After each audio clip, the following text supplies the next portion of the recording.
In-depth analysis of national Studio. affairs. Mics are up.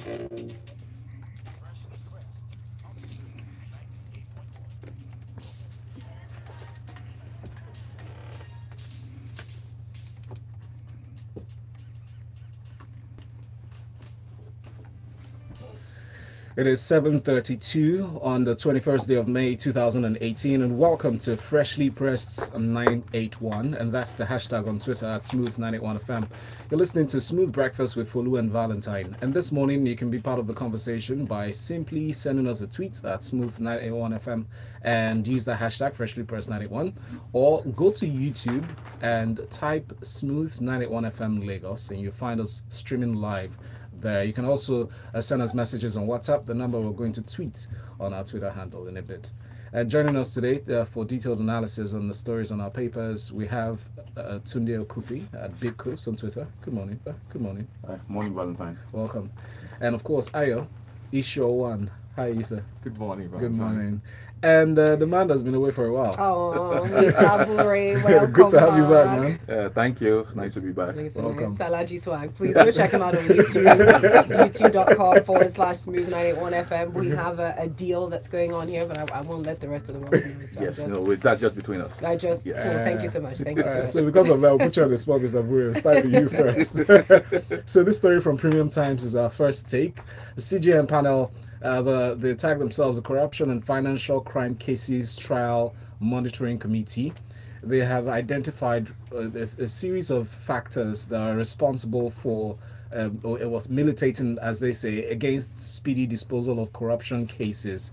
And we're told it's been led by the Honorable Justice Suleiman Galadima, retired CFR. And he presented this findings at the 86th meeting of the National Judicial Council. Would you please take us through the findings and the implications in the judicial system? Yeah, thank you.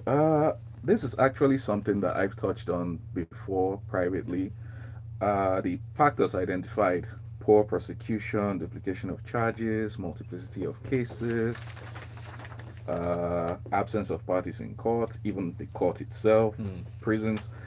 I mean, like, one of the reasons here is duplication of charges. Like, the EFCC would charge somebody to court and they would file a 170 count charge against someone, but they can't substantiate even one charge.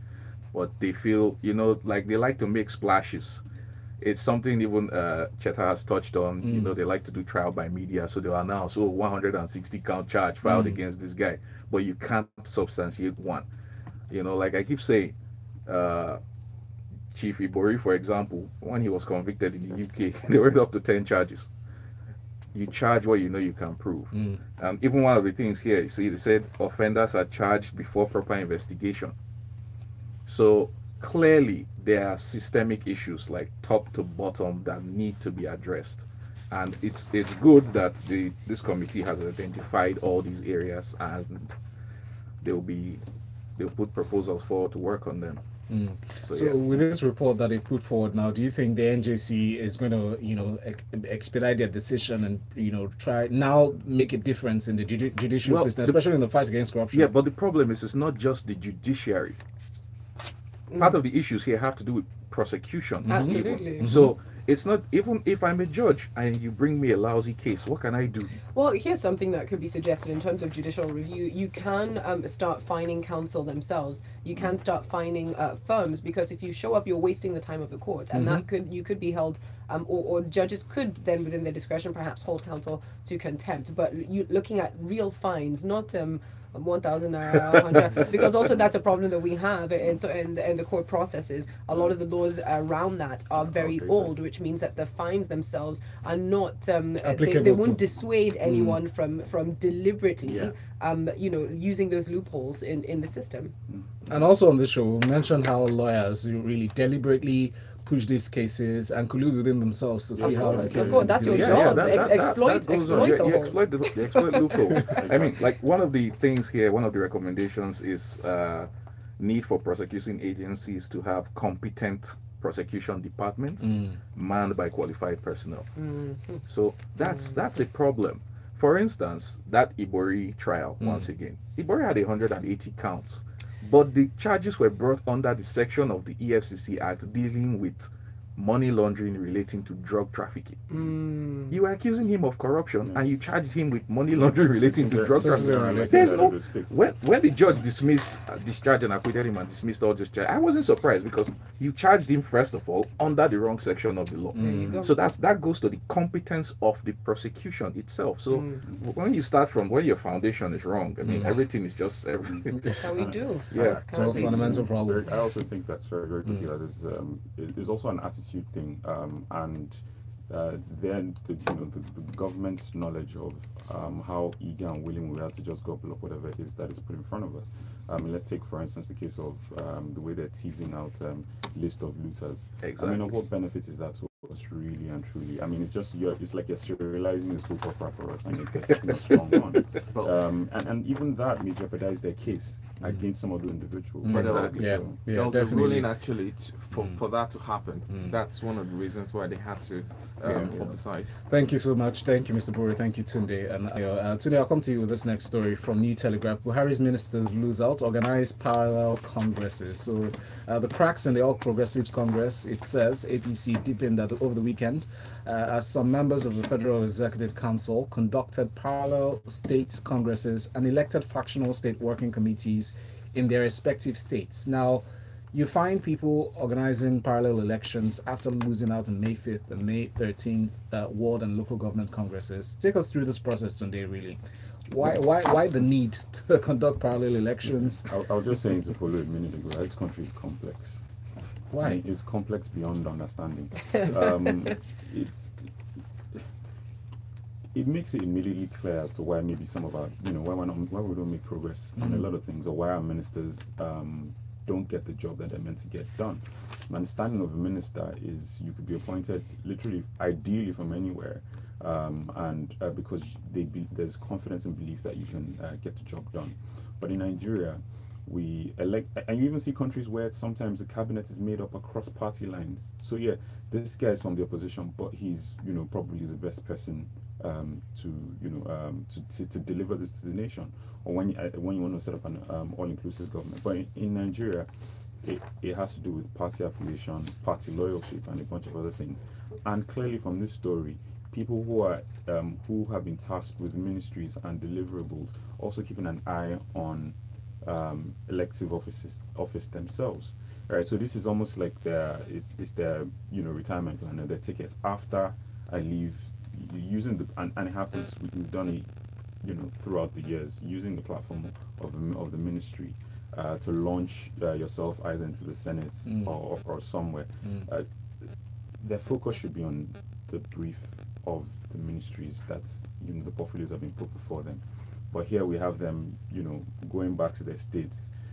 In Nigeria, I understand it's important. If you're not relevant to the party, you're most likely going to get out. You're going to be out of a job. But these are the distractions. We have Inquirer, we have Lai Mohammed versus Saraki, different factions. In Lagos, we have Tinubu versus Fashola.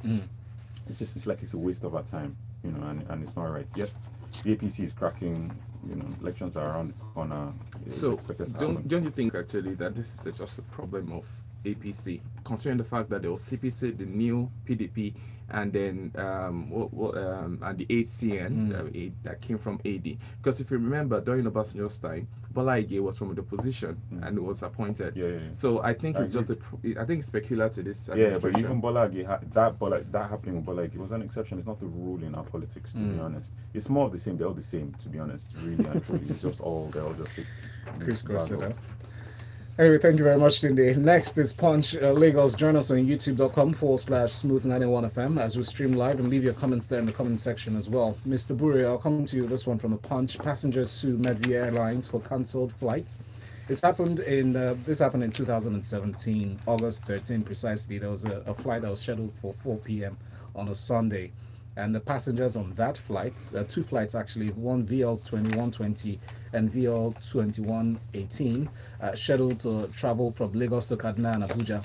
On that day, they dragged the airline before the Federal High Court over alleged cancellation of flight. They're asking for 1 million naira each for as a fine to be placed on the airline, and then another one as punitive damages and exemplary damages against the airline for what they termed negligence on the part of the airline. What's your take? Well, first of all, I'd say that this is a welcome development. You know, there's this thing in Nigeria, this culture of impunity.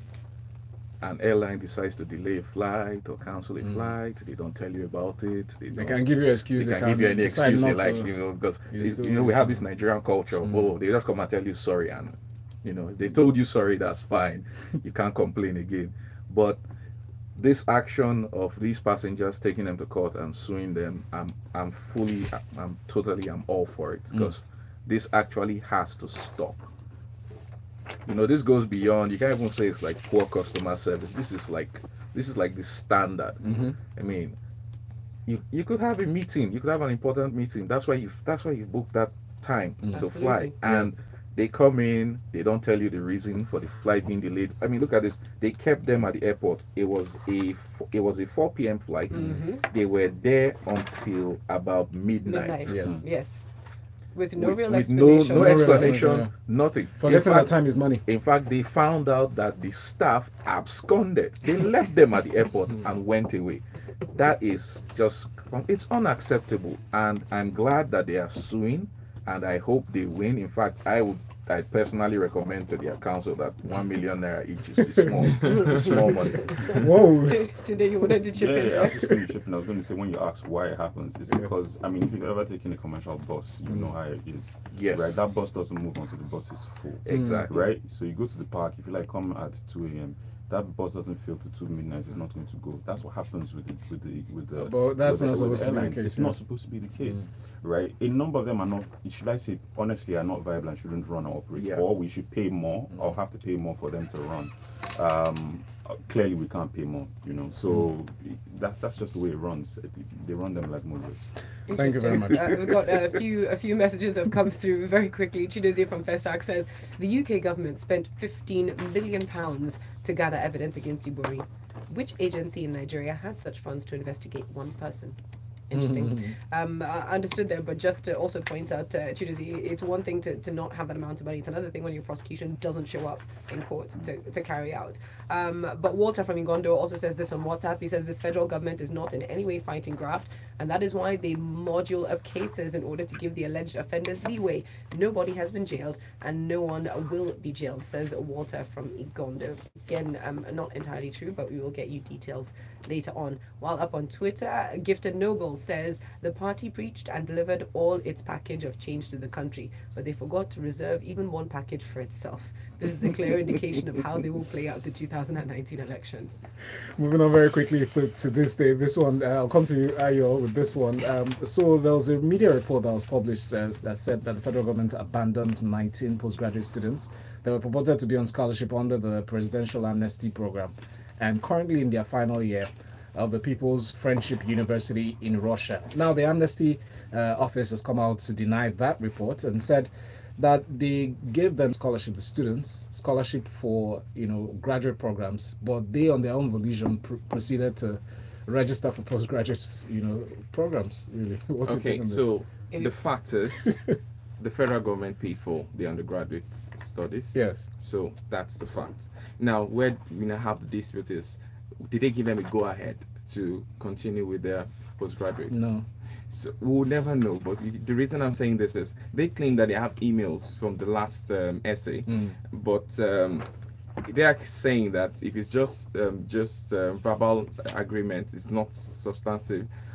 But if he's saying, because when you go back to what they said, they claim that there was an email to that. That they wrote now, them a letter. that goes back to that Digital Rights Act that was passed.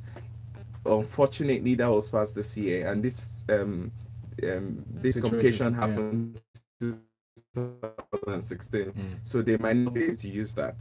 So unfortunately for them, I think in a country like Nigeria, you need to get something more substantive to take to court or to be able to prove any point. Now, I think they're just trying to appeal at this point, and the new guy is saying no.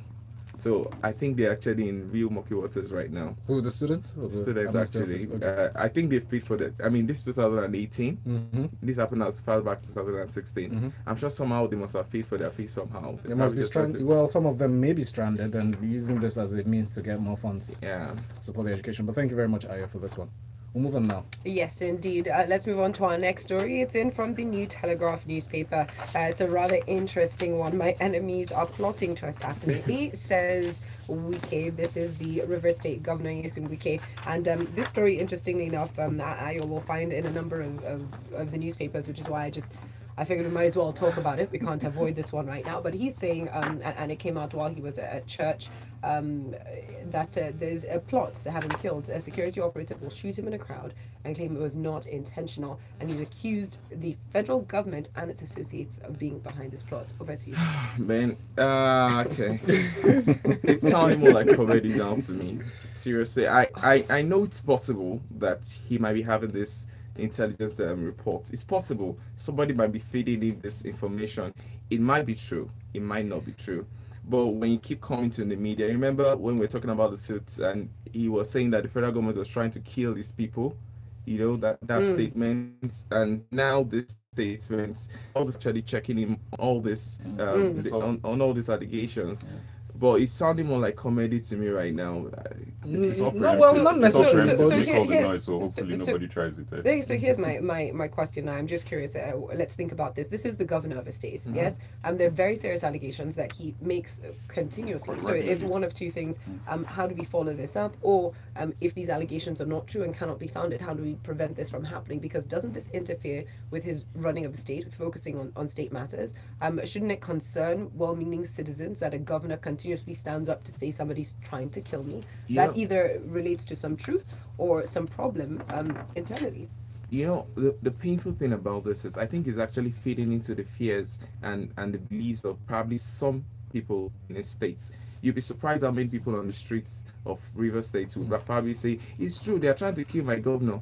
You know, and it's painful that we are at this level of our democracy and at this level of, maybe we're not so enlightened, but River State is quite an educated state, if you know what I'm trying to say. Yes, so it's actually painful that these are kind of allegations that are even making the media, you know, and nobody's actually doing anything about, is it true? If it's true, then let's investigate. If it's not true, then somebody needs to tell him to keep quiet for a while and just walking.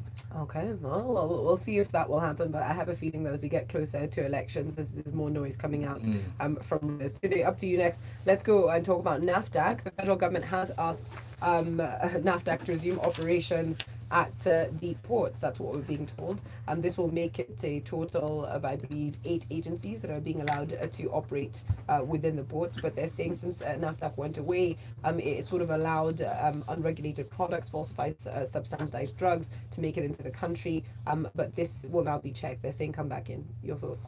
Okay, well, the situation on drug and substance abuse in the country is in a state and situation where, you know, anything that will help is plausible. Yes, it looks inefficient. I mean, to have 8 agencies at the port, I wonder how they don't trip each other up.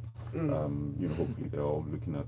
There will be overlaps, but you know, it might be inefficient. But there seems there is a state of emergency in ways in illegal and illicit substances, especially for abuse coming to the country. Nigeria, you know, in the 70s and 80s was pretty much a transit location for drugs. You're going through was an easy port, very lax controls, and people, you know, found it easy to use Nigeria to smuggle narcotics into the US and Europe. But that's changing now because you know, more and more we're beginning to consume you know, some of these drugs, and some of them even being produced in the country. So, you know, the importation of impure substances that are used to make, you know, drugs like meth, the importation of narcotics themselves, all of these things are important. Now, my only thoughts are, is NAFDAC properly equipped to deal and fight narcotics? Because you then think of the narcotics agencies in the US, they have multiple agencies that are specialized, you know, in going after drug crime, you know, and you know, they're allowed to bear arms. There are a bunch of things. I'm not sure how NAFDAC is, you know, the best equipped to deal with this properly. Now, if they are to be tasked with it, my prayer is that they are, you know, trained, equipped, and empowered to deal with this properly. All right, thank you very much. I have very quick messages here on WhatsApp. Femi from VI says, I agree with the passengers suing as well. I suffered the same fate many times with Med-View, but other passengers did not seem interested in pursuing the matter. There was even an incident where they kept us from 5 till past midnight on a Sunday. Then landing in Abuja for the first leg, we had a terrible crash-like landing.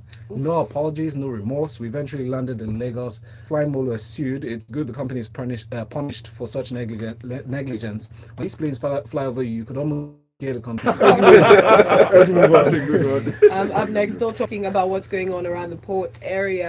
As we're still staying with you today, we're now seeing a headline from ThisDay newspaper where the Nigerian port authority is moving to tackle increased attacks on various vessels. The managing director of the NPA, Ms. Hadiza Bala Usman, disclosed this at a quarterly stakeholder meeting in Lagos, saying that yes, there have been challenges in operations of the ports, of course, also including the challenges of companies getting holding bays for their empty containers, but saying that the who are managing the terminals need to take a closer look into their internal system, because being attacked 7 times in 1 month, I mean, it does raise some eyebrows essentially today. Your thoughts on the story?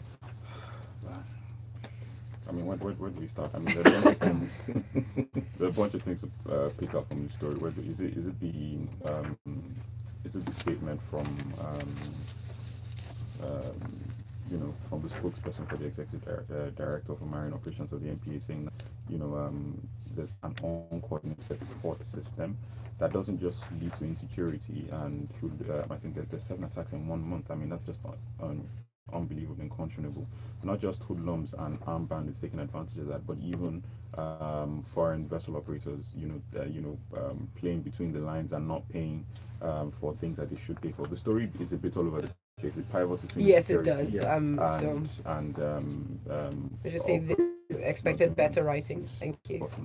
Goodness, but I mean, then the other parts where they mentioned that for 6 years they've been trying to engage and commence conversations with the Nigerian Police Authority, Nigerian Police Command, with a view to strengthening security at the ports. I mean, 6 years, goodness.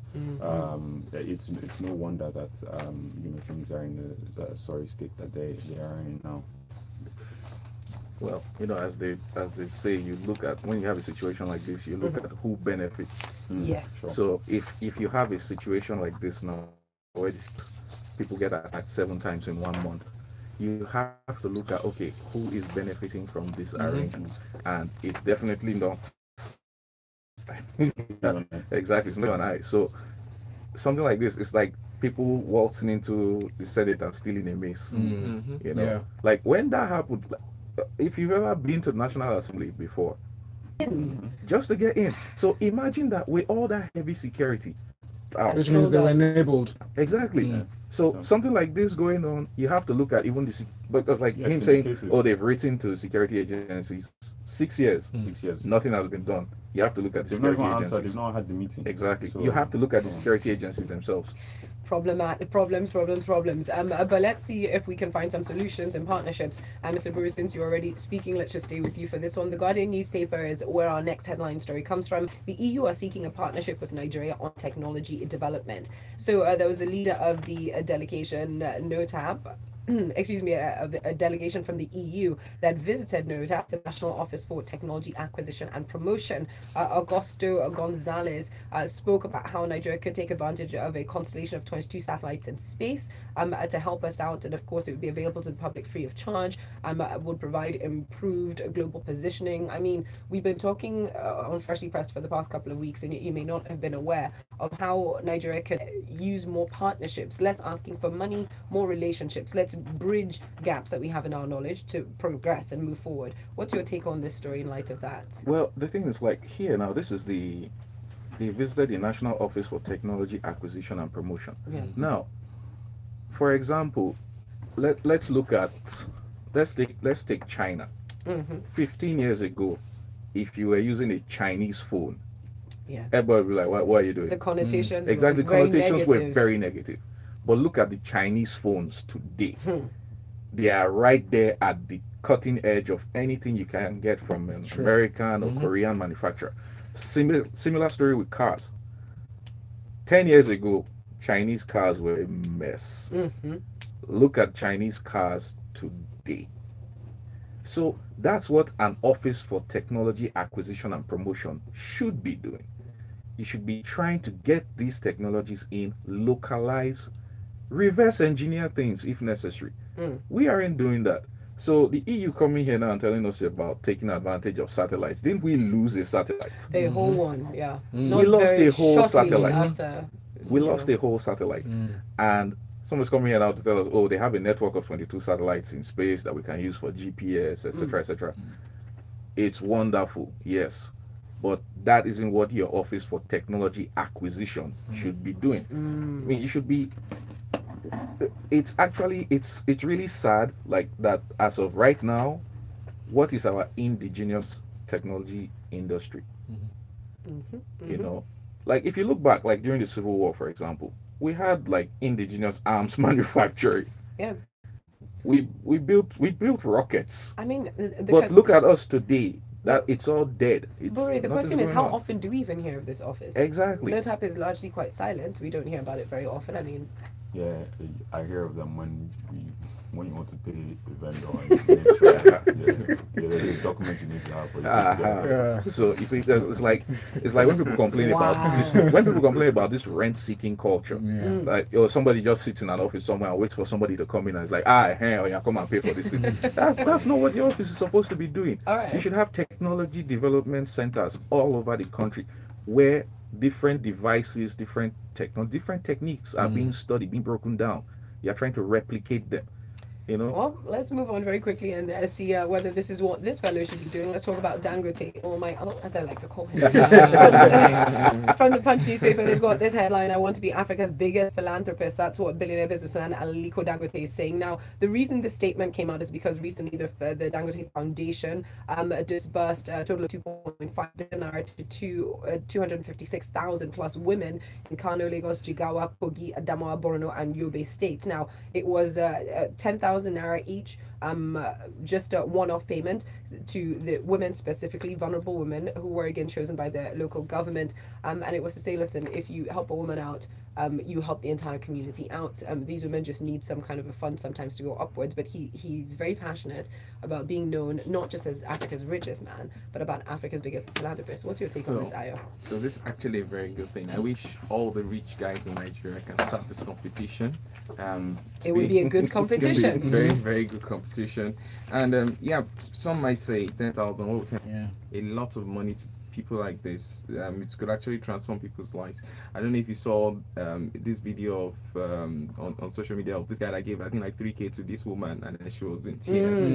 It's to just tell you how much that actually could impact someone's life. And I like that it's going specifically to the women, because the women are the ones that are running the households. They're the ones that are having to manage. They're the ones that know exactly what their financial needs are. Yeah, very, very, very important. I mean, what they say, if you empower a woman, you empower a generation. You know, it's very important to do that. I mean, it's a step in the right direction. Zuckerberg actually gave out this like 9% of his fortune in 2015, if you remember. On the lighter note, this guy travels. If you remember, there was a video of Motodela himself at the governor of Lagos on that same Sunday in a bus. And then that same Sunday he goes in Niger State. Lights. My uncle is quick. He's just like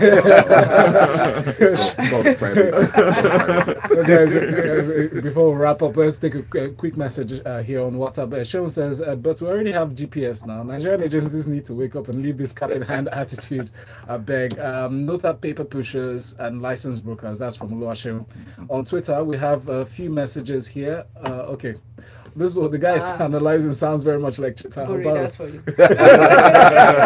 But we also had this message that came in a little bit earlier, very, very quickly, in from Maxine, who says, Oreo! I know that voice anywhere, and you're absolutely right. Prosecution follow through is the biggest issue. There are hardly ever any effective deterrent penalties being put out. And Ayo says the fight against corruption is easy in politics. More so, the judiciary system itself is corrupt and needs to be shuffling. Nevertheless, the federal government fight against corruption is commendable. Lagos, catch us on YouTube, youtube.com/smooth91fm Lagos. And special thanks to our analyst in the house, Mr. Buhari. Thank you very much for coming through. Good to have you back. And Isho1, that's Ayo. Find him on Isho1 on Twitter as Isho1. And Tunde as Big Coves on Twitter. And just before we leave, sorry, almost left out our Facebook, our YouTube streamers. Tijani says, great discussion on the EU technology partnership with Nigeria. I think it's high time that we keyed into manufacturing and production of Nigeria-made phones and gadgets, even if we start with what is inferior. Let's start somewhere. In 30 minutes, Lagos, we talk sports inside of the locker room. Good morning. The Chai, headlines. 2 minutes over. Sorry, guys. But it's okay. We don't have this thing. Yeah. Yeah. Analysis on national Y'all, current y'all, affairs. y'all. Thank you very much, That was Thank nice. you. I appreciate